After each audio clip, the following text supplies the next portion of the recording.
আয়েশা সিদ্দিকা ডেকে বলেন, ইয়া রাসূলুল্লাহ, ইয়া হাবিবাল্লাহ, নবী গো, আপনি ঘুম মোবারক থেকে উঠলেন, উঠেই ডাইরেক্ট নামাজের মধ্যে চলে গেলেন, আপনি ওযু করলেন না, কারণ কি?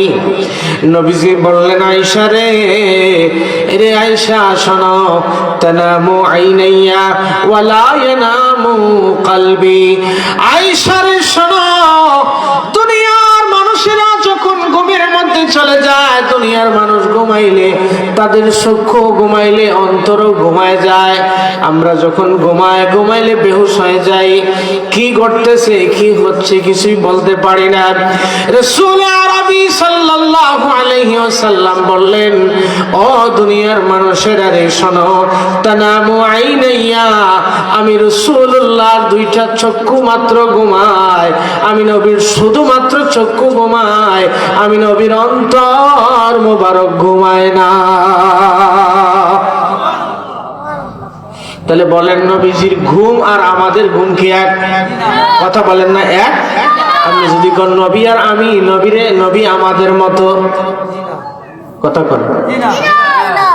নবীজির ঘুম হইতো আমাদের মতো না। জিবরিল আমিন আগমন করলেন, নবীকে ডাকবো, কোন নামে ডাকবো, কি নাম ধরে রাসূলকে ডাক দিব? জিবরিল আমিন রাসূল আরবির হুজরা শরীফে আসার পরে নবীজিকে দেখলেন ঘুমের মধ্যে আছেন। জিবরিল বেকারার হয়ে গেলেন, নবীকে কি নাম ধরে ডাকবেন, কি বলে ডাকবেন? আমার আল্লাহ রাব্বে কারীম অর্ডার দিলেন, রে জিবরাইল, সাবধান, আমার নবীর নাম ধরে ডাক দিবা না। আমি নবী, আমি আল্লাহ আমার হাবিবের উপরে 6666 খানা আয়াত নাজিল করেছি, লক্ষাধিক আম্বিয়া কেরামগণকে পৃথিবীতে পাঠিয়েছি, সকল নবীদেরকে আমি আল্লাহর নাম ধরে ডেকেছি। আদমকে ডেকেছি, ইয়া আদম উসকুন আনতা ওয়া যাওজুকাল জান্নাত। মুসাকে ডেকেছি আমি আল্লাহ মুসা কালিমুল্লাহকে ডাক দিয়েছি, ওমা তিলকা বিয়ামিনিকা ইয়া মুসা, ইয়া দাউদ, ইয়া সুলাইমান। এইভাবে সকল নবীদেরকে আমি আল্লাহ নাম ধরে ডেকেছি। আমি আল্লাহ রাব্বে কারীম আমার হাবিবের সাথে 6666 খানা আয়াত নাজিল করেছি। আমি আল্লাহ নিজে আমার হাবিবের খালেক হইয়া, মালিক হইয়া, আমার নবীকে আমি আল্লাহ কোনদিন ডিরেক্ট নাম ধরে ডাকি নাই। পড়েন সুবহানাল্লাহ। আল্লাহ কয়, আমি নিজে কোনোদিন কি করে নেই, নবীকে নাম ধরে ডাক দেই নেই। জিবরিল আমিন চিন্তা করলেন, যেই নবীরে আল্লাহ তাআলা নিজে নাম ধরে ডাক দেয় না, আমি জিবরাইল যদি নবীর নাম ধরে ডাকি, তাহলে আদবের কাজ হবে না বেয়াদবি হবে? কথা কর না, বেয়াদবি হবে। আমার আল্লাহ রাব্বে কারীম জিবরিল আমিনকে ডেকে বললেন, আরে জিবরাইল, তোমার পাখাটা হলো, এই তোমার ডান পাখাটা এটা বরফ দিয়ে তৈরি, অথবা মুফাসসিরিনে কেরাম বলেছেন জিবরিল আমিনের মাথার যে তাজ ছিল এটা ছিল বরফের তৈরি, ঠান্ডা ছিল। আমার আল্লাহ ডেকে বলেন, জিবরাইল, আমার হাবিবের কদম মোবারকের মধ্যে তুমি জিবরিল আমিনের নূরের তাজ দিয়ে একটা কদম বুসি করে ফেলো, ঠান্ডা অনুভব করে আমার হুজুরের ঘুম মোবারক ভেঙে যাবে। পড়েন সুবহানাল্লাহ। জিবরিল আমিন কদম বুসি করলেন নবীর। নবীজি ঘুম থেকে জাগ্রত হয়ে গেলেন। আচ্ছা কোন, এখানে যেই নবী ঘুমাইলে নবীজির ঘুমে থাকার সজাগ থাকা এক, সেই নবী যে এতক্ষণ ঘুমেছিলেন, নবীজি সব দেখতেছে কি দেখে নাই? কথা কন না, দেখতেছে। জিবরিল আমিন এসে বললেন, ইয়া রাসূলুল্লাহ, আল্লাহ রাব্বে কারীম আপনাকে দাওয়াত করেছেন। নবীজিকে, লম্বা কথা আমি সংক্ষেপে বলছি, নবীজিকে নিয়ে জমজম কূপের কাছে গেলেন। জমজম কূপের কাছে গিয়ে নবীজির সিনা মোবারকের দিকে জিবরিল আমিন এরকম ইশারা করলেন। নবীজি বলেন, জিবরিল আমিন আমার সিনা মোবারকের দিকে আঙ্গুল দিয়ে এইরকম ইশারা করতে দেরি, আমি নবীজির বুক মোবারক 2 ভাগ হয়ে গেল। সুবহানাল্লাহ কইতেন না? আমার নবী বলেন, দুনিয়ার মানুষ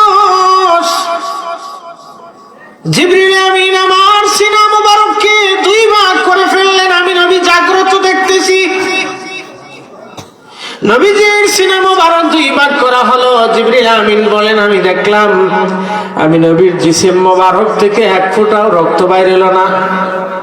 আমাকে যদি অপারেশন করতে হয় তাহলে আগে এনেস্থেসিয়া করে অজ্ঞান করা লাগে, ঠিক নেই?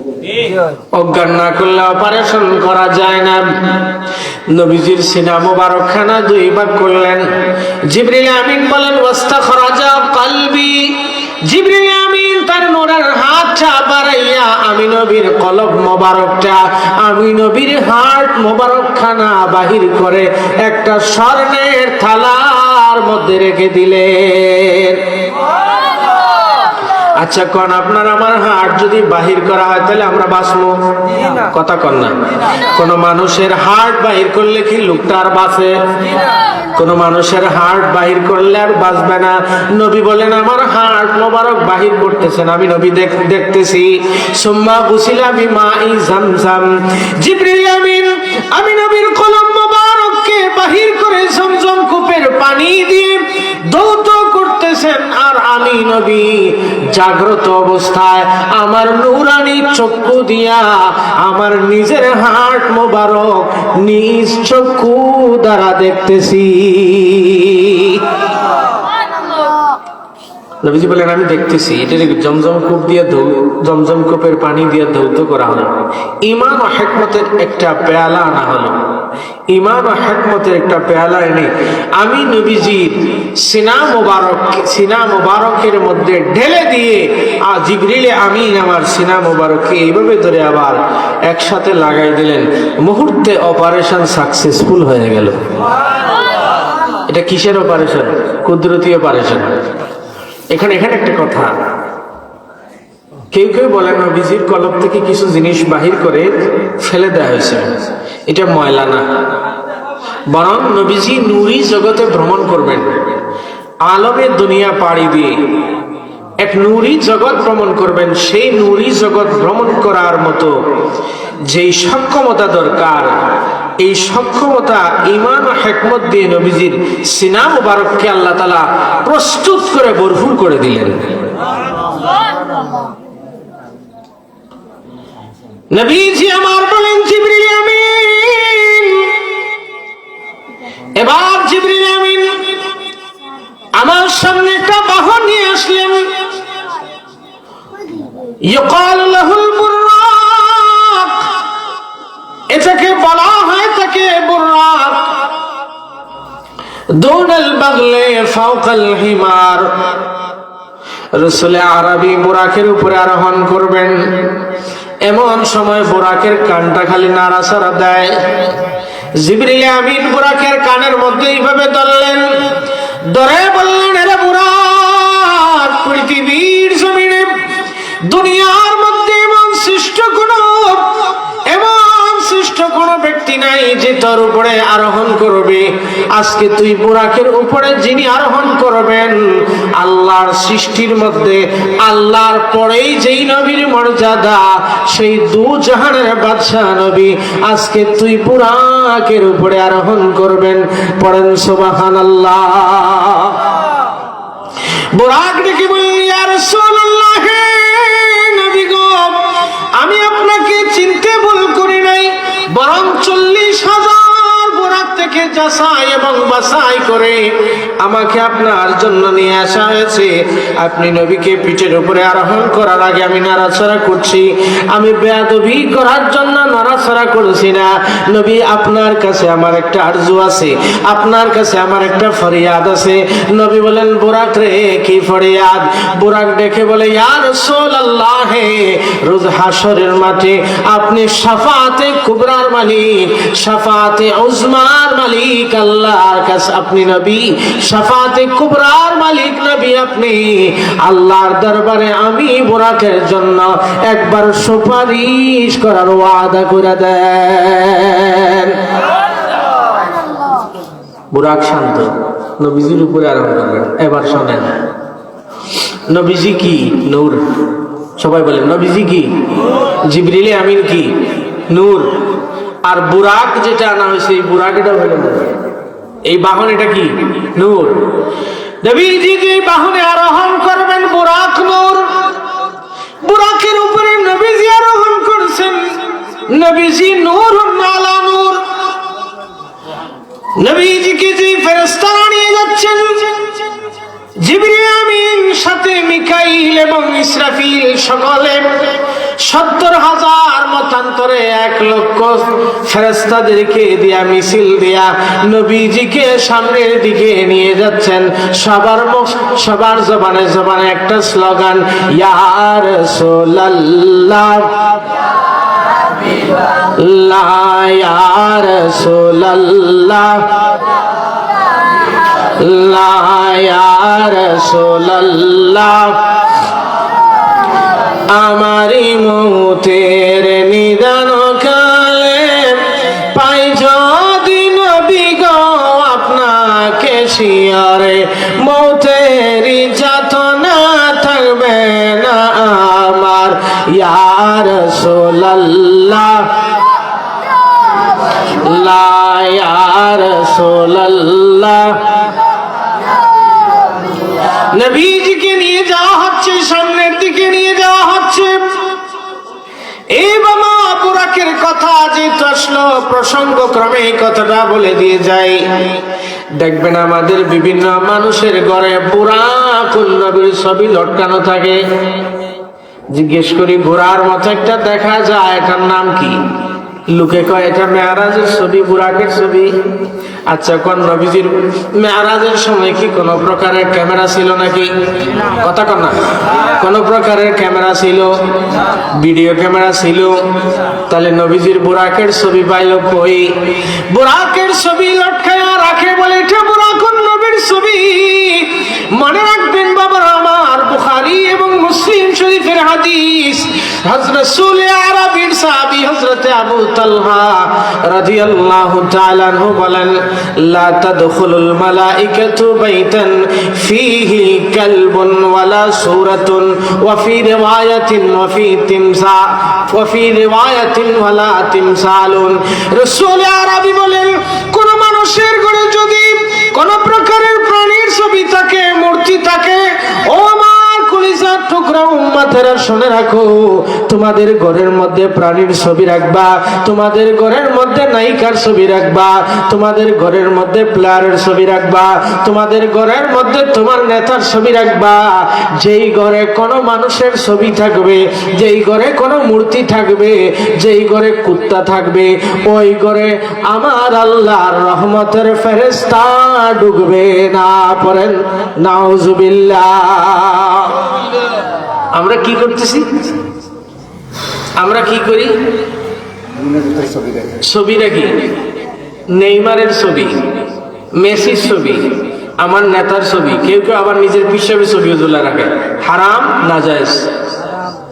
কথা বলেন ঠিক না বেঠিক? দুনিয়ার যত বুজুর্গ ব্যক্তি আছেন, এমন আল্লাহর ওলিরা আছেন যারা কারো ঘরে গেলে ছবি দেখলে ওটা নামায় রাখতেন। মিলাদে গেছে আগে ছবি নামায় দিয়েছে।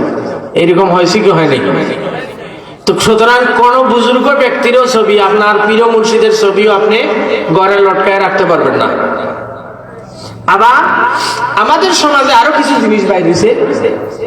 দেখেন, বান্দরের শোপিস, এটার নাম দিছে ইংরেজিতে শোপিস। শোপিস মানে কি? দর্শনীয় জিনিস। শোপিস দেখার জিনিস। দেখার জিনিস হিসাবে হাতির মূর্তি, হাতির মূর্তি, আবার কেউ কেউ কি বান্দরের মূর্তি, ময়ূরের মূর্তি। এটা মাটি দিয়ে বানাইছে, আপনি শোকেসের ভিতরে সুন্দর করে ঢুকায় রাখছেন।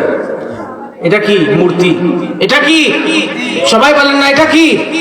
মূর্তি। এটা যেই ঘরে থাকবে সেই করে আল্লাহর রহমতের ফেরেশতা ঢুকবে না। এই কারণে আমার মা বোনদেরকে বলবো, শোকেস সাজাবেন, ফুল দিয়ে সাজান। সাবধান, এই শোপিসের নামে কোন প্রকারের মূর্তি, বাচ্চার ছবি, পুতুলের ছবি, একটা ফ্যামিলির ছবি, একটা এই সুন্দর একটা মেয়ের ছবি, এরকম করে ছবি বলেন, পুতুল বলেন, এগুলো বানায় আপনার শোপিসে রাখছেন।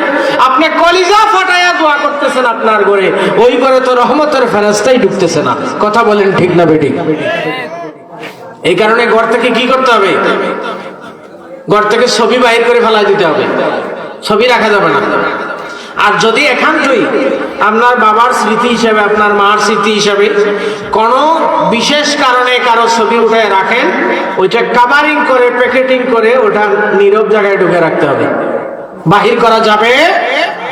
আবার দেখবেন কিছু যুবক ভাইরা গেঞ্জি কিনছেন, এ ভাই আমার কথায় রাগ করতেছেন, খারাপ লাগতেছে, কিছু গেঞ্জি খুললা দেখবেন গেঞ্জির কলারের এদিকে, গেঞ্জির বুকের এদিকে দিয়ে দিছে এখানে বাঘের ছবি, সীতা বাঘের ছবি আসেনি, ক্যাঙ্গারুর ছবি ঢুকাই দিছে নি, আছে না? গেঞ্জি একটা কিনবেন না, এখানে দিয়ে দিছে ক্যাঙ্গারুর ছবি, সীতা বাঘের ছবি। আপনি তো ইচ্ছা মতো এটা দিয়ে নামাজ পড়তেছেন। ওলামা হাজারাত উপস্থিত, কোন ব্যক্তির পোশাকে যদি কোন প্রাণীর ছবি থাকে আর ওইটা দিয়ে সে নামাজ পড়ে, তাহলে তার নামাজ দুহরায় পড়ায় উত্তম, তার নামাজ কি দুহরায় পড়া উত্তম। এই কারণে মনে রাখবেন, আমরা কখনো যদি কারো ছবি একান্তই রাখার জরুরত হয়, তাহলে ছবিটা কি করব? কাভারিং করে ভিতরে ঢুকে রাখবো, কখনো ছবি ঝুলাই রাখবো না। পড়েন ইনশাআল্লাহ। সবাই কয় না? সবাই পড়েন, আর একবার বলেন।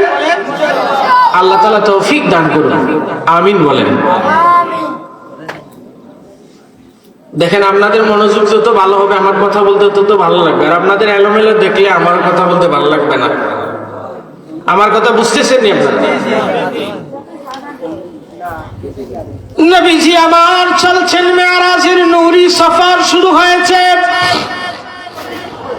নবীজির নূরি ভ্রমণ শুরু হয়ে গেছে, নবী সামনের দিকে চলছেন। নবীজি বলেন, আমাকে বুরাকের উপরে আরোহণ করা হলো। এই বুরাক দুনিয়ার সাধারণ কোন বাহনের মতো নয়। এই বুরাক যখন একটা কদম দেয়, বুরাক দেখতে যত দূর পর্যন্ত দেখে, বুরাক এক কদমে তত জায়গা পর্যন্ত ভ্রমণ করতে পারে। পড়েন সুবহানাল্লাহ। মদিনাতুল মুনাওয়ারার কাছে আসলাম, জিবরিল আমিন বলে, ইয়া রাসূলুল্লাহ একটু অবতরণ করেন। নবীজি জিজ্ঞেস করলেন, বুরাক রে, তো খেজুর গাছ দেখ। আমার নবীজি জিবরিল আমিনকে জিজ্ঞেস করলেন, আরে জিবরাইল, এত সুন্দর খেজুর গাছ দেখা যায়, এই জায়গার নাম কি? নবীজিকে জিবরিল আমিন বলেন, ইয়া রাসূলুল্লাহ এটার নাম হলো ইয়াসরিব। আপনি নবীজির কদম মোবারকের ধাক্কা লেগে এই জায়গার নাম হয়ে যাবে সোনার মদিনা। নবীজি নামলেন। নবীজি নামার পরে জিবরিল আমিন বলেন, ইয়া রাসূলুল্লাহ 2 রাকাত নামাজ পড়েন। কথা ভালো করে বুঝবেন, নবীজি নামলেন, 2 রাকাত নামাজ পড়লেন। আরো কিছুদিন গেলেন, নবীজি যাওয়ার পরে নবীজি আমার বলেন, আমি হযরত ঈসা রূহুল্লাহর জন্মস্থান বাইতুল্লাহমের কাছে গেলাম। জিবরিল আমিন বলে, ইয়া রাসূলুল্লাহ এখানে নামেন, আরো 2 রাকাত নামাজ পড়েন। এটা ঈসা রূহুল্লাহর জন্মস্থান, এটা ঈসা রূহুল্লাহর আগমনের জায়গা। আমি মাদিয়ান শহরে গেলাম, মুসা নবীর শ্বশুর হযরত শুআয়ব আলাইহিস সালামের ওখানে যাই আরো 2 রাকাত নামাজ পড়লাম। উম্মতেরা আমার, আমি যখন মিশরের উপর দিয়ে যাচ্ছিলাম, জর্ডানের উপর দিয়ে যাচ্ছিলাম, আমি নবী উপর থেকে নিচের দিকে তাকাইয়া দেখি, মারার তো আমি নবী মুসা নবীর কবর মোবারকের উপর দিয়ে যাচ্ছিলাম। আমি নবী দেখতে পাচ্ছিলাম মুসা নবী তার রওজা শরীফের ভিতরে দাঁড়াইয়া ওয়া হুয়া কাইমুন ইউসাল্লি।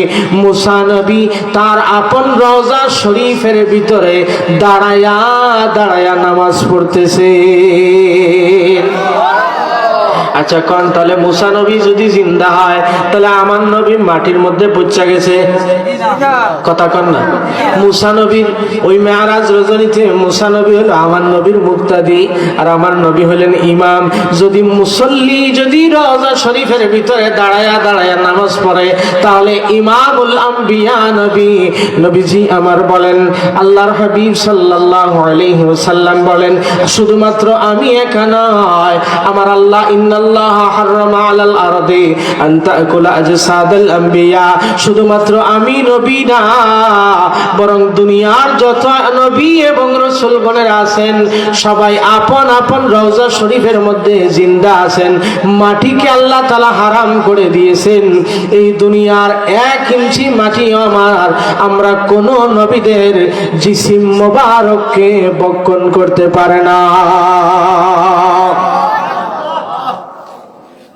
নবীজি মুসা নবীকে দেখেন দাঁড়ায় দাঁড়ায় নামাজ পড়ে। নবীজি আমার আরো সামনে চললেন। আরো সামনে যাওয়ার পরে আল্লাহ রাসূলের নাক মোবারকের মধ্যে আজীব একটা জান্নাতি খুশবু আসতে লাগলো। জান্নাতি খুশবু আসতেছে। নবীজি বলেন, ভাই জিবরাইল রে, এমন ভালো সুগন্ধ, এত চমৎকার সুগন্ধ কোথায় থেকে আসে? জিবরাইল আমিন বলেন, ইয়া রাসূলুল্লাহ, এটা হলো এমন এক জায়গা, ইয়া রাসূলুল্লাহ, এটা ওই জায়গা যেখানে ফেরাউনের মেয়ের একটা দাসী, তার নাম হলো মাসেতা। মাসেতার কবর এই জায়গায় আছে। মাসেতার কবর থেকে জান্নাতের খুশবু বাহির হইতেছে। পড়েন সুবহানাল্লাহ। মাসেতাকে ফেরাউনের মেয়ের মাথা আশ্রয়িত একটা মহিলা। তো মহিলা চিরুনি দিয়া ফেরাউনের মেয়ের মাথা আশ্রয় দিতেছে।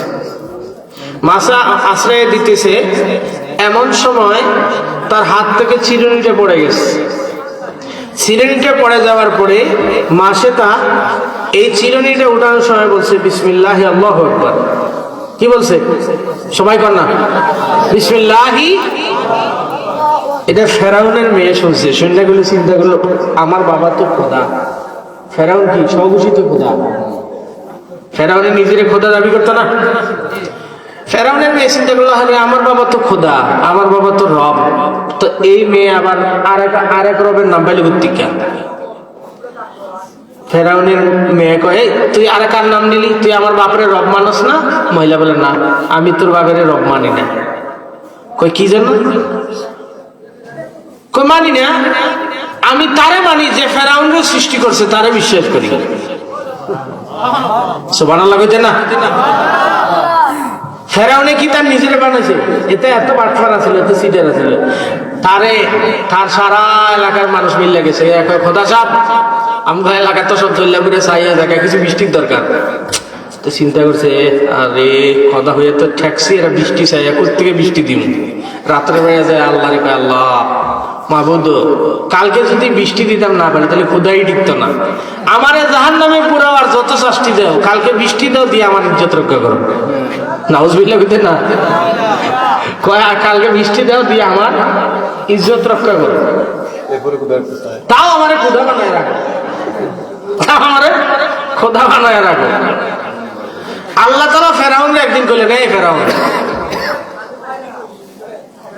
মনে কর তুই একটা মানুষের লালন পালন করলি, খাবার দাবার খাওয়াইলি, আদর যত্ন করলি, এই লোকে যদি তোর সাথে নাফরমানি করে তাহলে তুই কি করবি? ফেরাউন বলে, আল্লাহ, আমি এটা পানিতে ডুবাইয়া মারবো। কিতা কয়? পানিতে ডুবাইয়া মারবো। আল্লাহকে তিলে লিখে দিতে পারবি? কহ কাগজ আনছে, আল্লাহ কই লিখা দে। কি কইছে? যে না, আমার সাথে যে নাফরমানি করে আমি কি করবো? পানিতে চুবাইয়া মারবো। আল্লাহ কই তিলে লিখে রাখ। নীল নদী সাগরে যেদিন পানিতে চুবাইছে, এদিন জিবরিল আমিন তার নাকের সামনে তুলে দিয়েছে। এই যে দেখ, ফেরাউন নীল নদীর মধ্যে ডুবে মরছে। এমন সময় বললে, আমানতু বিরাব্বি মূসা ওয়া হারুন। যখন এই কথাটা বলবে আমার আল্লাহ বলে, জিবরাইল রে সাবধান, এই বাটফারের মুখ দিয়ে আমার নাম উচ্চারণ করতে দিবি না। এক খাবলা মাটি নিয়ে ফেরাউনের মুখে ডিফা দিয়া দে তার নামে, তার মুখ থেকে আমি আল্লাহর নাম আর শুনতে চাই না। মরার সময় এসে তওবা করে মুখে মার, এর আর আমার নাম এত চিটারি করছে, আর রে খোদা দাবি করছে। তখন মুসা কালিমুল্লাহ তার ঘরে লালিত পালিত হয়েছে। একদিন বুনা করা কাবাব, খাসির কাবাব নিয়ে বসছে। তো মুসা কালিমুল্লাহ হাইটে হাইটে যাইতেছেন, হঠাৎ করে মুসা কালিমুল্লাহ বুনা করা ওই খাসির কান ধরে দিছে টান, আর খাসি এটা বে বে করে মুসা নবীর পিছনে দৌড়ান শুরু করছে। সুবহানাল্লাহ বলতে না, একজন নবী, এটা কি চারটিখানি কথা? এটা কি নবী কি মানুষ বুট দিয়ে বানাইছে? কথা কর না, নবী বানাইছে কে? সকল নবীদেরকে তাদের জন্মের পর থেকে আল্লাহ রাব্বে কারীমের কুদরতি হেফাজতের চাদরে আবৃত রেখে সকল নবীগণকে আল্লাহ তাআলা লালন পালন করেছেন। ফেরাউনও কিন্তু এই তার সিংহাসনে বসা। সবাই কয় খোদা সাহেব, সবার থালার সামনে থেকে ছাগল ভেবে ডেকে চলে গেল। আপনি তো খোদা, আপনার সামনে থেকে যে ছাগল এটা ভেবে করে চলে যায়, এত বিপদে পড়ে গেছে। আমি খোদা সামনে বসে, আমার সামনে থেকে ছাগল উঠে যায়, আমি আটকাইতে পারি না। কয় বুঝছো না, আমি তো খোদা, আমার ছেলে না মুসা। মুসা নবী ফেরাউনের কি ছিলেন? পালক পুত্র। কি ছিলেন? তো পাবলিকরে কয় আমি খোদা না, তো আমার খোদা হিসেবে আমার ছেলের তো একটু একটু পাওয়ার আছে, এটা আমার দেওয়া পাওয়ার। নাউজুবিল্লাহ কইতেন না? মুসা নবীর এই ক্ষমতা দিছেন কে? সবাই বলেন। যে কথা বলছিলাম, এই মাসেটা দাসীর খবর বসতে বসতে বসতে বসতে চলে গেছে ফেরাউনের কাছে। ফেরাউন দাসীরে আল্লাহ গুলো কি, তুই আল্লাহর নাম ভুলবি আর আমার উপরে ঈমান আনবি, তাহলে বাঁচবি, নাইলে মেরে ফেলাবি। মহিলা ডেকে বলি, ফেরাউন তোর কি জন্য তোর উপরে ঈমান আনবো? আমি সেই মহান রবের উপর ঈমান আনি যিনি আমাকে সৃষ্টি করেছেন, আমার হায়াত ও মওতের একমাত্র মালিক, আমার ইবাদতের একমাত্র মালিক হলেন আল্লাহ। তারে ছাড়া আমি আর কাউকে রব হিসেবে মানি না। ফেরাউন কয় আমিও তোরে ছাড়ি না। কি করো? কয় সাপ আনো, বিষাক্ত সাপ আন না, একসাথ করে সাপের ঘরের ভিতরে মহিলারে ঢুকায় দাও। সাপ বিচ্ছু দিয়ে ওই মাসে তারে ইচ্ছা মতো শাস্তি দেওয়া হলো। মাসে তা তখন আল্লাহ রাব্বে কারীমকে বলে না, আয়াত পড়ে আবার শাস্তি দেওয়া হলো। মাসে তাকে অনবরত চাবুক মারা হলো। মাসে তা আল্লাহর নাম ভুলে না। মাসে তার পাঁচটা সন্তান। এই মাসে তাকে শাস্তি দেওয়ার জন্য নাফরমান ফেরাউন তেল বুনা করে উত্তপ্ত তেলের কড়াই সামনে নিয়ে আসছে। মাসে তার একটা একটা করে সন্তান ওই বুনা তেলের মধ্যে ছেড়ে দেয়। বুনা তেলের মধ্যে ছেড়ে দেওয়ার পরে ওই বুনা তেলের মধ্যে যখন সন্তানগুলারে ছাড়ে, সন্তানগুলা মানুষগুলার যদি বুনা করা তেলের মধ্যে ছাড়া হয়, কিছুক্ষণ পরেই মাসে তা দেখতে পাচ্ছে তার কলিজার টুকরার সন্তানের হাড্ডিগুলো শুধুমাত্র বাহির হচ্ছে, সবগুলো মাংস তেলের মধ্যে বিলীন হয়ে গেছে। বড় সন্তানকে পালাইছে, এরপরে ছোট সন্তানকে পালাইছে, এরকম করে একটা দুইটা করে চারটা সন্তানকে তেলের মধ্যে ফালায়া বুনা করছে। সব শেষে একটা মেয়ে সন্তান, মাসে তার কুলের মধ্যে দুধের শিশু মাসে তা, এই মাসে তাকে আগুনের মধ্যে তেলের মধ্যে ফালায়া দিবে। এমন সময় মাসে তাকে বলে, আরে ফেরাউন আমার মাইরে ফালা, তবে আমার দুধের শিশু সন্তানকে মারিস না, আমার চারটা সন্তানকে মারছ, আমি বরদাস্ত করছি রে ফেরাউন, কিন্তু আমার এই দুধের শিশু সন্তানকে যদি মারস তাহলে আমি বরদাস্ত করতে পারবো না।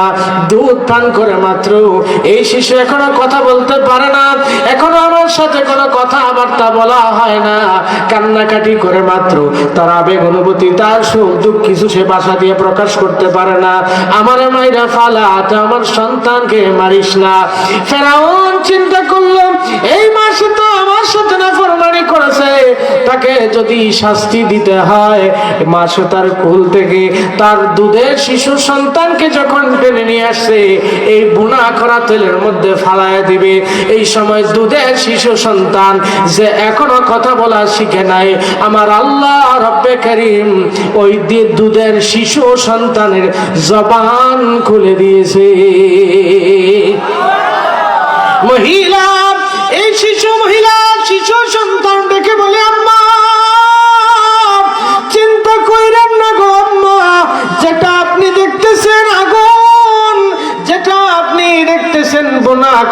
তেল, এটা তেল না গো মা। আপনি যদি এটারে বোনা করা তেল দেখতেছেন, উত্তপ্ত তেল দেখতেছেন গো মা, কিন্তু না গো মা, আমি আমার চক্ষু দিয়া দেখতেছি এই উত্তপ্ত তেলগুলো আপনার আমার জন্য জান্নাতের বাগান হয়ে গেছে। ফালাই দিছে এটার ভিতরে। মা সেটা যখন এই কথা শুনলেন, তার ঈমান আরো মজবুত হয়ে গেল। এই কারণে আমার আল্লাহ রব্বে কারীম কোরআন আল কারীমের মধ্যে ঘোষণা দিয়েছেন, ইন্নাল্লাযীনা ক্বালু সুম্মা ইসতাকামু। এমন এক ইস্তেকামত মহিলাকে দান করলেন, মহিলাকেও আগুনের মধ্যে এই উত্তপ্ত তেলের মধ্যে ফেলা দেওয়া হলো। মহিলার 5টা সন্তান, এবং তাকেও আগুনের মধ্যে উত্তপ্ত তেলের মধ্যে বাজি করে ফেলেছে ফেরাউন। এত কষ্ট দিয়েছে ফেরাউন।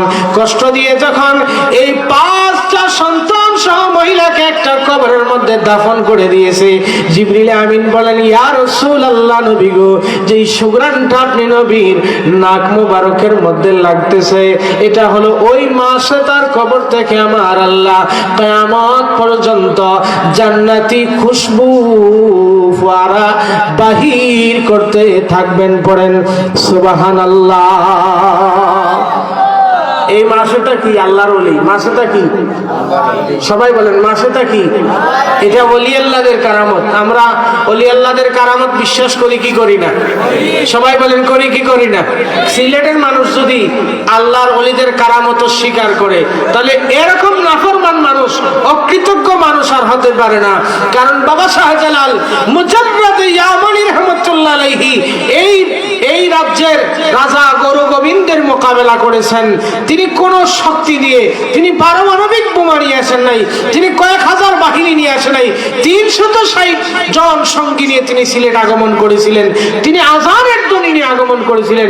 আজানের ধ্বনির আধ্যাত্মিক পাওয়ারে এই রাজা গৌর গোবিন্দের 7তলা বিল্ডিং ভেঙে চুরমার করে এই সিলেটে রাজা গৌর গোবিন্দের মূর্তি পূজার মসনদকে ভেঙে দিয়ে এই শাহজালাল এই সিলেটের মধ্যে ইসলামের বাণী পৌঁছেছিলেন। কথা বললেন ঠিক না বেঠিক?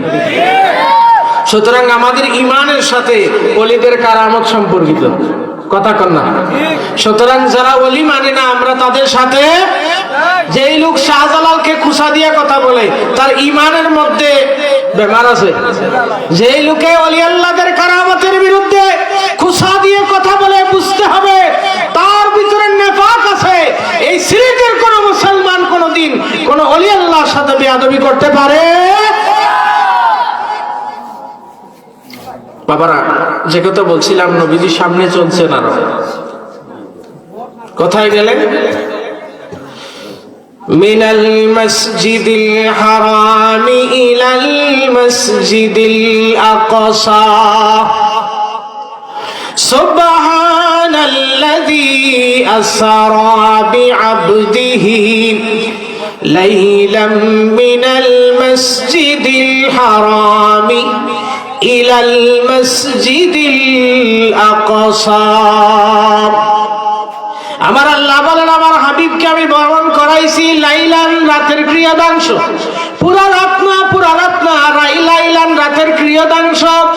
সামান্য সময়ে আমি আল্লাহ আমার হাবিবকে ভ্রমণ করাইছি।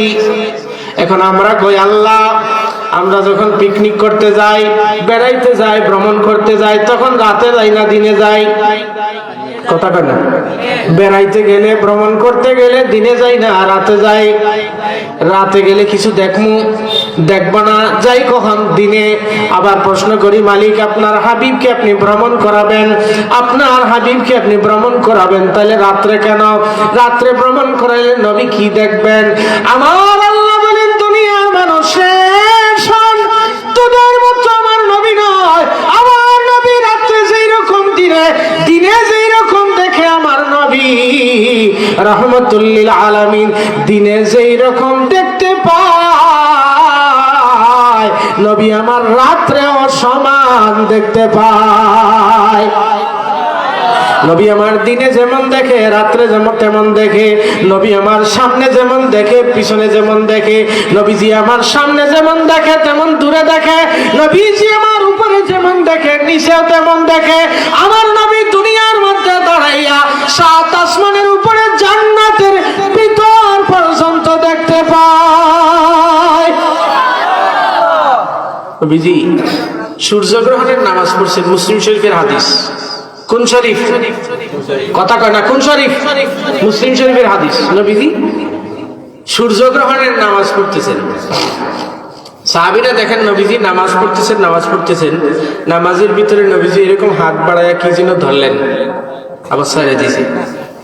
সাহাবায়ে কেরাম রিদওয়ানুল্লাহি আলাইহিম আজমাইন চিন্তা করলেন, নবীজি নামাজের ভিতরে তো এইরকম করার কথা না, কি হাত বাড়াইয়া ধরলেন আর কি ছেড়ে দিলেন, কাহিনী কি, কারণ কি? যদি জিজ্ঞেস না করি তাহলে রাজ ফাঁস হবে না। সাহাবীরা জিজ্ঞেস করেন, ইয়া রাসূলুল্লাহ আপনি কি ধরলেন আর কি ছেড়ে দিলেন? আমার নবী রাহমাতুল লিল আলামিন ডেকে বললেন, আমার সাহাবীরা, আমি নবী নামাজের মধ্যে দাঁড়ায়া দাঁড়ায়া জান্নাতের ভিতরে আঙ্গুর ফল তুকা তুকা ঝুলতেছিল, আমি নবী এখান থেকে হাত বাড়াইয়া জান্নাতের ভিতরে আঙ্গুর ফলের তুকা ধরতে চাইছিলাম।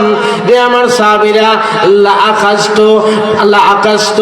লা আকালতুম মা বাকিয়াতিদ দুনিয়া, যদি আমি নবী রাহমাতুল লিল আলামিন এক তুকা জান্নাতি আঙ্গুর ফল যদি ধরে তোমাদের জন্য নিয়ে আসতাম, ও আমার সাহাবীরা শুনে রাখো, কিয়ামত পর্যন্ত এক তুকা জান্নাতি আঙ্গুর ফল খাইতা, এক তুকা খায়া শেষ করতে পারতা না। নবীজি দুনিয়া থেকে কোথায় দেখে? কথা কয় না, জান্নাতের ভিতর পর্যন্ত দেখে। সুতরাং নবীজি এটা দেখে না, ওইটা দেখে না, দেয়ালের পিছনে জানে না, আমাদেরকে দেখে না, ওটা বলা যাবে। সামনে নবীজি গেলেন, নবীজি যায়া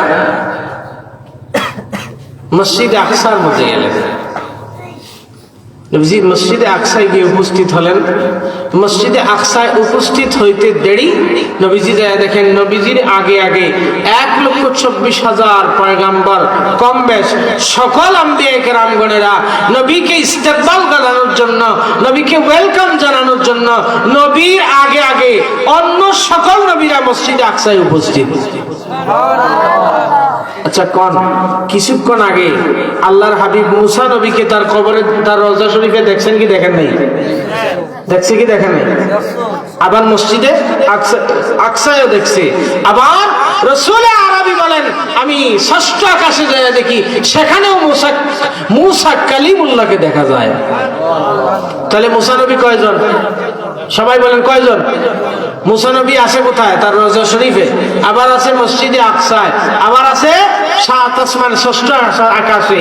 তাহলে একজন নবী একই টাইমে, যদি মুসা নবী যদি এক টাইমে 3 জায়গায় থাকতে পারে, তাহলে আমাদের নবী পারে কি পারে না? কথা কথা পারে কি পারে না? ক্ষমতা দিয়েছেন কে? নবীজি মসজিদে আকসায় গিয়ে হাজির। নবীজি আমার মসজিদে আকসায় হাজির হওয়ার পরে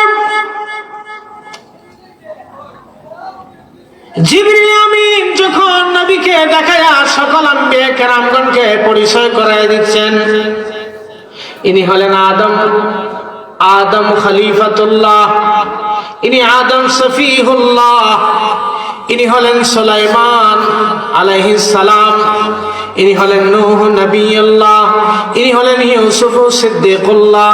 এরকম করে প্রত্যেকজন নবীদেরকে যখন দেখাচ্ছিলেন, প্রত্যেক নবীরা ওই জায়গায় নবীজিকে ইস্তেকবাল জানানোর জন্য একটা একটা ভাষণ দিলেন, প্রত্যেকে একটা একটা ভাষণ দিলেন। আদম নবী প্রথমে ভাষণ দিলেন, ইব্রাহিম খলিলুল্লাহ ভাষণ দিলেন, মুসা কালিমুল্লাহ ভাষণ দিলেন। সবার যখন বক্তৃতা করা শেষ, জিবরিল আমিন বলেন, ইয়া রাসূলুল্লাহ, আজকের বাইতুল মুকাদ্দাসে আপনি নবী হলেন প্রধান অতিথি, এখন আপনি নবী প্রধান অতিথির ভাষণ দিবেন। নবীজি আমার ওয়া ইন্না মুহাম্মাদান সাল্লাল্লাহু আলাইহি ওয়াসাল্লাম আসনা আলা রাব্বিহি রাসূল আরবি সাল্লাল্লাহু আলাইহি ওয়াসাল্লাম সর্বপ্রথম আম্বিয়া কেরামগণ লক্ষাধিক আম্বিয়া কেরামগণের সামনে ভাষণ দিচ্ছেন। সর্বপ্রথম আমার আল্লাহর প্রশংসা করলেন, রবের সানাখানি গাইলেন। এই কারণে যখনই বক্তব্য দিবেন, যখনই ভাষণ দিবেন, ভাষণ শুরু হবে, বক্তৃতা শুরু হবে, খুতবা শুরু হবে প্রথমে আলহামদুলিল্লাহ দিয়া। প্রথম বক্তব্য শুরু হবে কি দিয়া? সবাই বলেন না কি দিয়া? আলহামদুলিল্লাহ দিয়া বক্তব্য শুরু হবে। আল্লাহ রাসূল সাল্লাল্লাহু আলাইহি ওয়াসাল্লাম আল্লাহ রাসূল সাল্লাল্লাহু আলাইহি ওয়াসাল্লাম ফাকালা ফাকুল্লুকুম আসনা আলা রাব্বিহি, সকলে রব্বে কারীমের প্রশংসা করেছেন, সকল আম্বিয়া কেরামগণেরা প্রশংসা করেছেন। ওয়া আনা আসনা আলা রাব্বি, হ্যাঁ আমি আমার রবেরও প্রশংসা করতেছি। আলহামদুলিল্লাহিল্লাযী আরসালানি রাহমাতাল লিল আলামিন। নবীজি লক্ষাধিক আম্বিয়া কেরামগণের ওই বিশাল সমাবেশে নবীজি বক্তব্য দিলেন সেই মহান রবের প্রশংসা যিনি আমাকে রাহমাতুল লিল আলামিন বানায়া পাঠাইছে।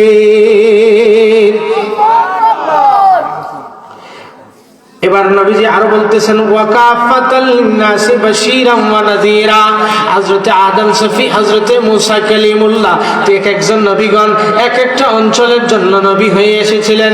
মুসা কালিমুল্লাহ মিশরের নবী, হযরতে ইয়াকুব আলাইহিস সালাম, হযরতে ইয়াকুব আলাইহিস সালাম ফিলিস্তিনের নবী, হযরতে ইব্রাহিম খলিলুল্লাহ ইরাকের, হযরতে ইব্রাহিম খলিলুল্লাহ ফিলিস্তিনের নবী।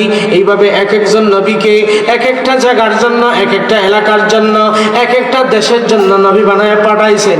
আমার নবী নিজে নিজে বলতেছেন ও সকল আম্বিয়া কেরামগণেরা শোনো, সেই মালিকের প্রশংসা করে আমি নবী বলছি ওয়া কাফাতাল লিন্নাসি বাশীরা ওয়া নাযীরা, সেই মহান রবের প্রশংসা যিনি আমাকে কুল কায়নাতের জন্য সুসংবাদদাতা এবং ভীতি প্রদর্শনকারী বানাইয়া পাঠাইছে।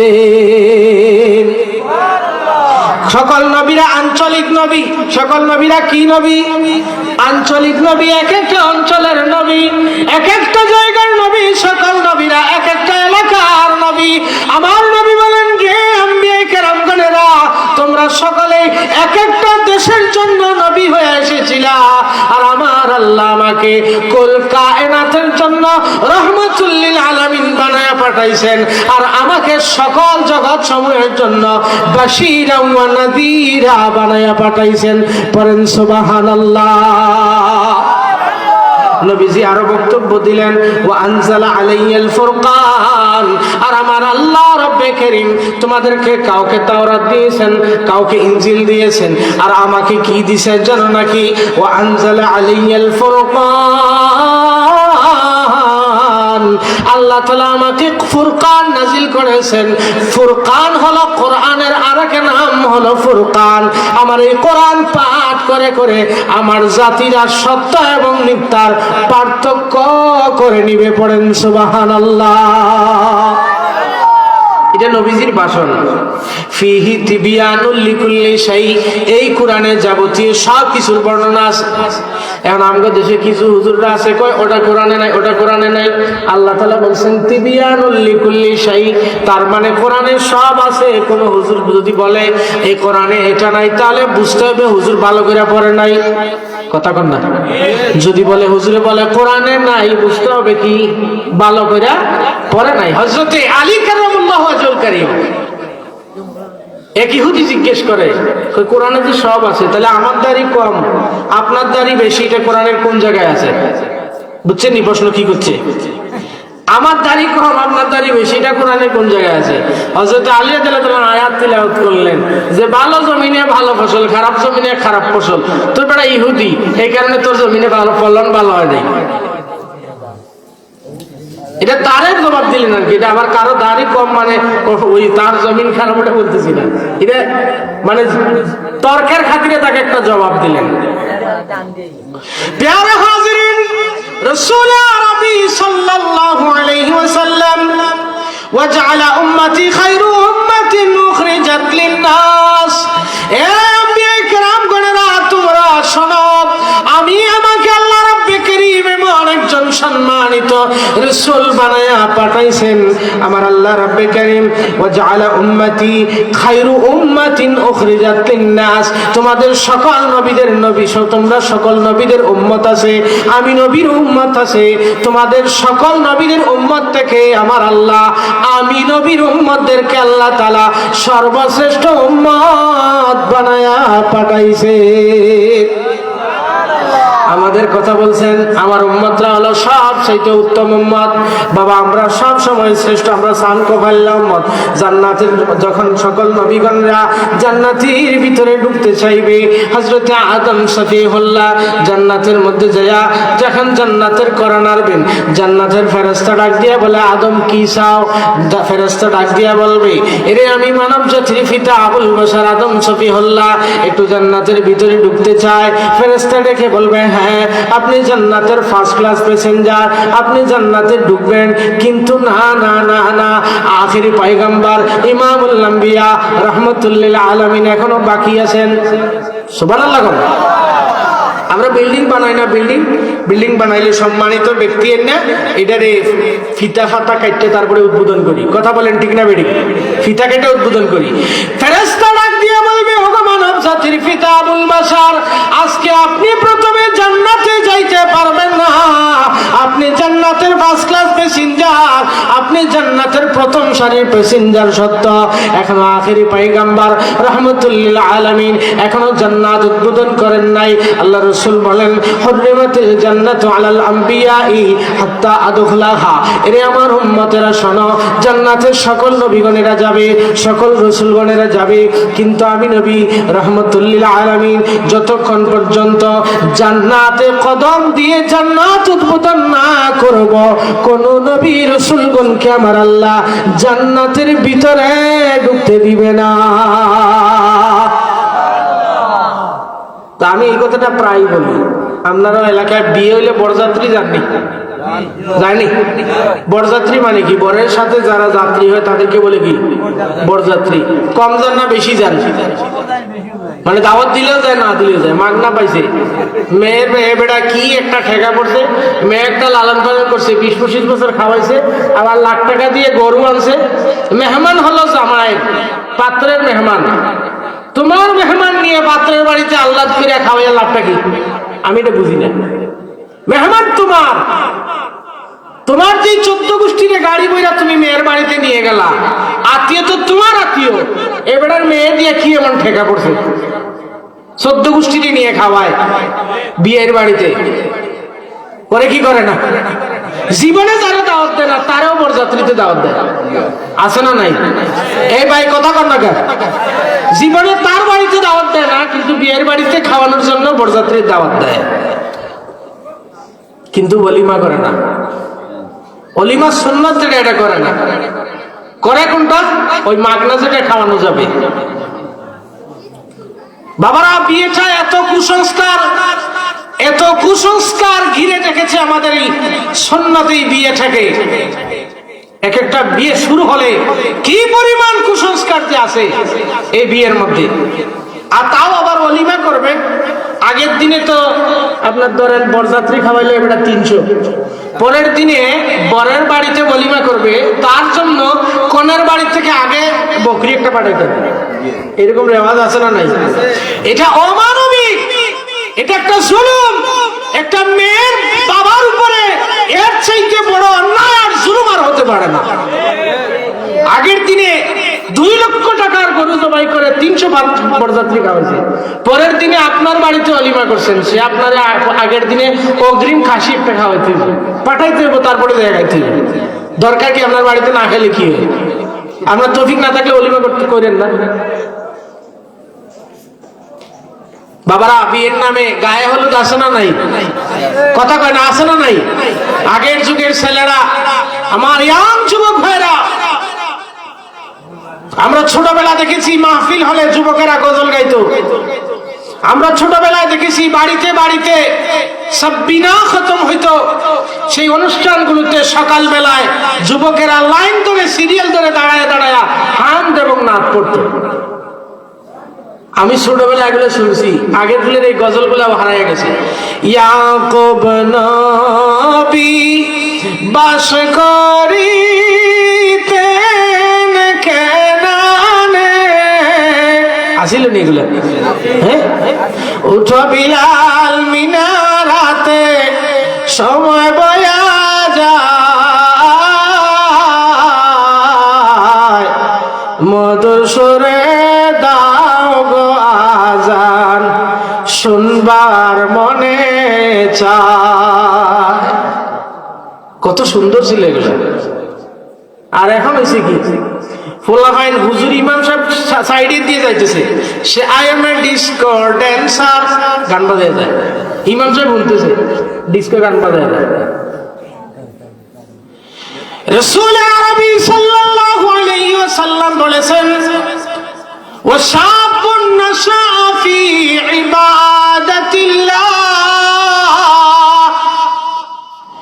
এরে আমার কলিজার টুকরা উম্মতেরা, কোন যুবক যদি তোমার যৌবনের সময়টাকে যদি আল্লাহর ইবাদতের মধ্যে কাটাইতে পারো, হাসরের মাঠে যখন আল্লাহর আরশে আজিম ছাড়া কোনো ছায়া থাকবে না, আমার কলিজার টুকরা উম্মতেরা, তোমাদের যৌবন বয়সটা যদি আল্লাহর ইবাদতের মধ্যে কাটাইতে পারো, আমি নবী তোমাদেরকে সুসংবাদ দিলাম, খুশ খবরে দিলাম, ওই কঠিন কিয়ামতের রোজ হাসরের মাঠে আমার আল্লাহ ওই যুবকটাকে আল্লাহর আরশে আজিমের রহমতের ছায়ার নিচে আশ্রয় দিয়ে দিবে। পড়েন সুবহানাল্লাহ। কথা ছিল কই আর গেল কই? তো কইছিলাম যে ওই দিন বরযাত্রী যেদিন যায় একেবারে বোরিং, যেটা একেবারে কম শিক্ষিত যেটা, এটাও যখন বরের সাথে যাত্রী হয়ে যায়, ওরে খাবার কি আগে দেয় না পরে দেয়? আগে দেয়নি।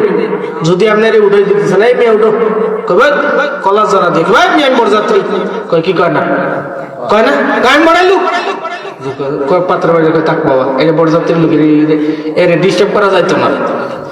একটা দুনিয়ার একটা দুনিয়ার বরের সাথে যাত্রী হইয়া যদি এত ইজ্জত পায়, এ মুসলমান, আল্লাহ তাআলা আমাদেরকে আখিরি নবীর উম্মত বানাইছে। আখিরি নবী ইমামুল আম্বিয়া নবীর উম্মত আল্লাহ তাআলা বানাইলেন। আমার নবী বলেন, উম্মতরা রে, আমি নবী সর্বপ্রথম জান্নাত উদ্বোধন করব। আমি নবী জান্নাতে যাবার আগে আগে অন্য কোন নবী রাসূলগণেরা জান্নাতে যাইতে পারবে না। وحرمت الجنة على الأمم حتى تدخلها উম্মতি। ও আমার উম্মতরা শুনে নাও, আল্লাহ তাআলা তোমাদেরকে কত দাম দিছে, আল্লাহ তাআলা আমার উম্মতদেরকে কত ইজ্জত দান করেছে। আসল কিয়ামতের ময়দানে আমি নবী সবার আগে জান্নাতে যাব। অন্যান্য আম্বিয়া কেরামগণেরা, অন্যান্য আম্বিয়া কেরামগণের কোটি কোটি উম্মতেরা থাকবে, আমি নবীর উম্মতগণেরাও থাকবে। অন্য সকল নবীগণের উম্মতেরাও জান্নাতে যাবে, আমি নবীর উম্মতেরাও জান্নাতে যাবে। কিন্তু আমার নবী, আমি নবীর উম্মতেরা জান্নাতের মধ্যে যাবার আগে আগে আল্লাহ তাআলা লক্ষাধিক নবীগণের কোন নবীগণের উম্মতদেরকে আবার উম্মতের আগে জান্নাতের ভিতরে ঢুকতে দিত না। তাহলে ইজ্জত আছে না নাই? সেই সেরা নবীর উম্মত হয়ে আমরা কই, আমরা নবীরে কত কিছুই কইতেছি। এক লোকে কইতেছেন নবী বলে মুরুক্ক ছিল, নবীজি নাকি আলিফ বা তা সা চিনত না। নাউজুবিল্লাহ কইতেন না? নবী বলে আলিফ বা তা চিনত না, কিন্তু তার নামের আগে লেখা আল্লামা, তার নামের আগে লেখা ডক্টর। আচ্ছা, কোন নবী আলিফ বা তা সা জানে না? যেই লোকে কইতেছে তার নামের আগে ডক্টর। আপনারা কথা কন, এই মোল্লা কি জাহেল নাকি? এই লোককে, এই মোল্লা কি আলেম না জাহেল? যে লোকে আল্লামা নিজের নামে আল্লামা লাগায়া নবীরে কয় নবীজি আলিফ বা তা সা ওয়াহিদ ইতনান সালাসা, এগুলো জানতো না। আমি কই তোর 14 গোষ্ঠীর কপালে জাটা মারি।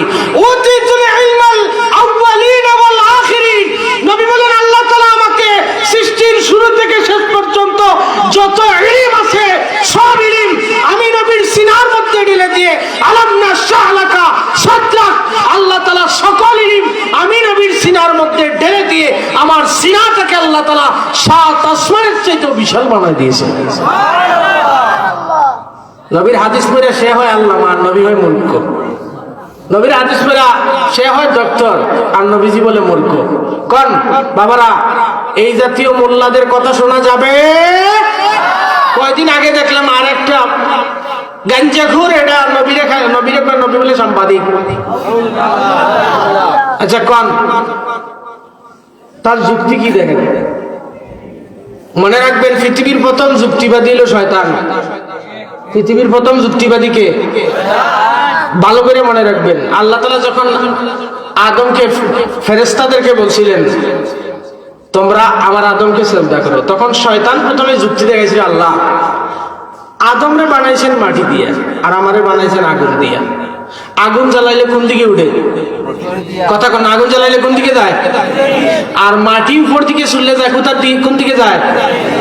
তো শয়তানে যুক্তি দেখাইছে খালাকতানি মিন নারিন ওয়া খালাকতাহু মিন তিন।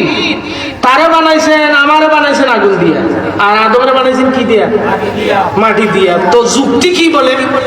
যুক্তি বলে আগুন জ্বালাইলে উপরের দিকে উঠে। সুতরাং আমি আমার যুক্তিতে ধরে আমি আগুনের তৈরি, আমি উপরের দিকে থাকবো, নিচে যাইতাম না।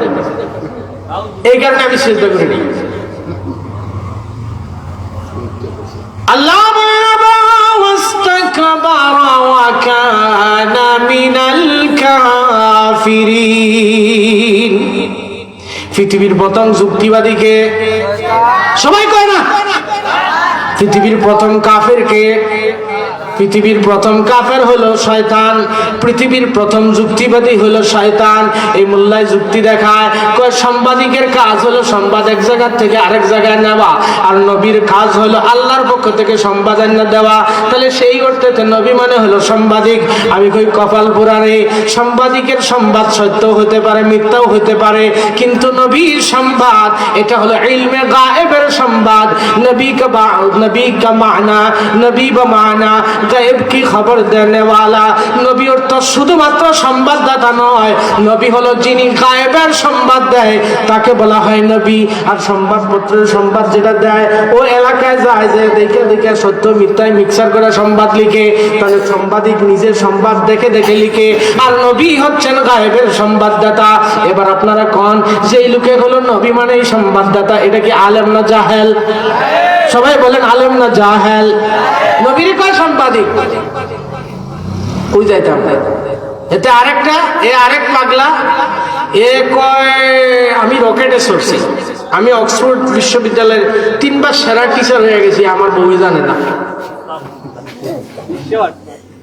আমি 3 বার অক্সফোর্ডে সেরা টিচার হয়েছি, আমার বউ জানে না। আর তার যা আছে সব 1990। হে খেলাধুলা করছে এটা 1990, সে রকেট ছড়ছে এটা 1990, সে আপনার বারাক ওবামার সাথে দেখা করছে এটা 1990, সে ওই কি যা কিছু করছে তার সব 1990, মানে সব 1990-তে। আল্লাহ তাআলা এই জাহেল চপট এই গোসাকদের থেকে আল্লাহ তাআলা আমাদের ঈমান ও আমলকে হেফাজত করুন।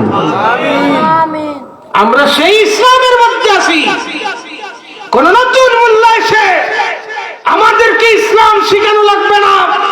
আতাইজুল জালাল বাবা শাহ জালাল মুজাররদি ইয়ামানি আজ থেকে 700 বছর আগে এই দেশে যে ইসলাম আমাদেরকে শিখিয়েছেন, আমাদের বাপ-দাদার ধারাবাহিকতায় আমরা সেই ইসলামের উপরেই আছি, সেই ইসলামের উপরেই থাকবো। কথা বলেন ঠিক না বেঠিক?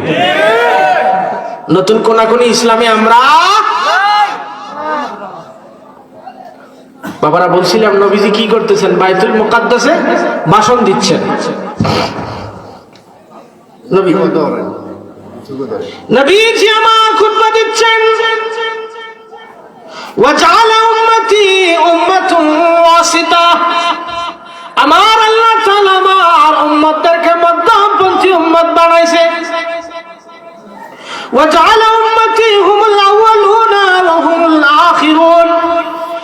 আর আমার উম্মতদেরকে আল্লাহ তাআলা, আমার আল্লাহ রব্বে কারীম হুমুল আউয়ালুন, আমার উম্মতেরা হলো প্রথম, ওয়াহুমুল আখিরুন, এরা হলো সর্বশেষ, অর্থাৎ এরা আসছে দুনিয়ায় সর্বসকালে সবার শেষে, আর আমার উম্মতেরা জান্নাতে যাবে সবার আগে।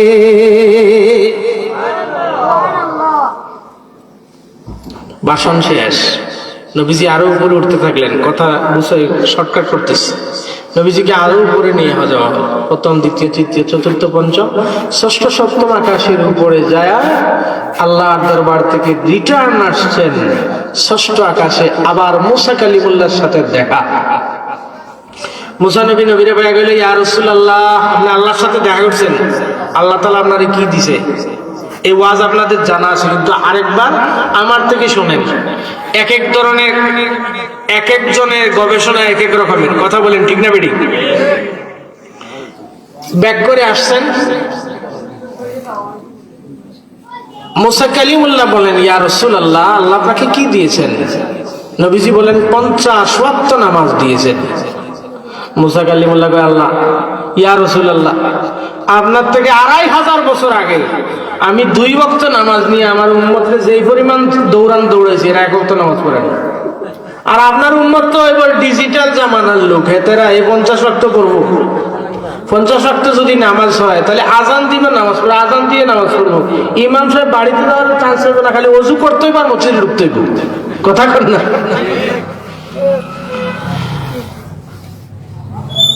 মুসা কালিমুল্লাহ দেখে বলে, ইরজি ইলা রাব্বিকা ওয়াসালিত তাখফিফ। ইয়া রাসূলুল্লাহ, আপনি আপনার রবের কাছে রিটার্ন যান এবং আপনি আবার আবদার করেন একটু কমায়া দেওয়ার জন্য। নবীজি আমার আবার গেলেন আল্লাহর দরবারে, যা বলেন, আল্লাহ, আমার উম্মতদেরকে একটু নামাজ কমায়া দেন, এরা পড়তে কষ্ট হবে। আমার আল্লাহ কমায়া দিলেন, রব্বে কারীম 5 ওয়াক্ত করে কমায় দিলেন। এইভাবে মুসা কালিমুল্লাহর কাছে আসেন।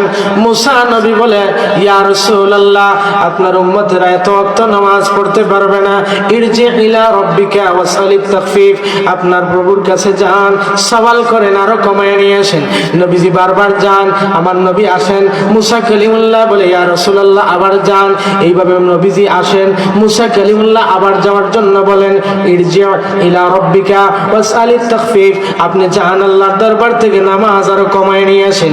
নবীজি এইভাবে 5 ওয়াক্ত করে আমার আল্লাহর দরবারে পূর্ণ 9 বার যায় 5 ওয়াক্ত করে 45 ওয়াক্ত নামাজ কমায় নিয়ে আসেন।